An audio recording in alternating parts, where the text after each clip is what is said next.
Hello and welcome to Akshu's Kitchen.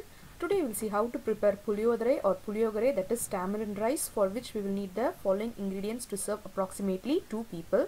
1 cup of rice, 3 to 4 dry red chilies and a bunch of curry leaves, 1.5 teaspoon of fenugreek seeds and half a teaspoon of asafoetida or hing, and 1 big lemon sized tamarind, and for seasoning half a teaspoon of mustard seeds and 1 tablespoon of chana dal, 1/4 teaspoon of turmeric powder and 3/4 teaspoon of salt.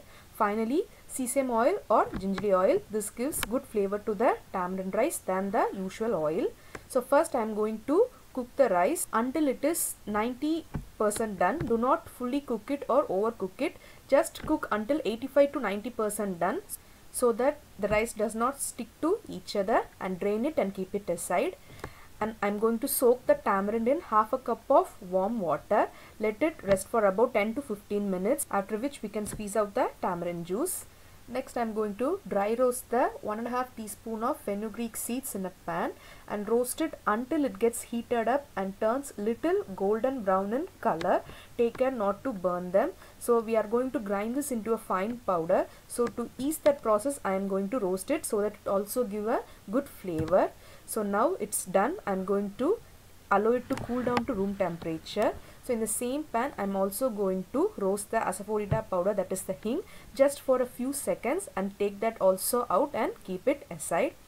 Next I'm going to add about 1 tablespoon of sesame oil, that is gingerly oil, to the cooked rice. So the reason for adding this oil is to avoid the rice from sticking to each other and give a good texture to the tamarind rice. So once you have mixed it well, keep this also aside.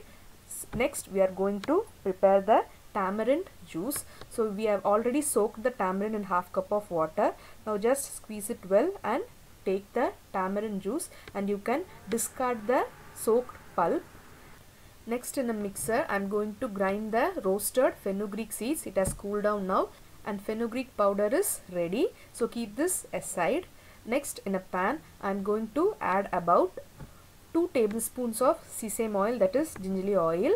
So this gives, as I already said, a good flavor to the tamarind rice. So try to use the gingerly oil or sesame oil instead of the normal sunflower oil. And then add the mustard seeds, chana dal and curry leaves, and also the whole red chilies which I have torn into 2 or 3 pieces.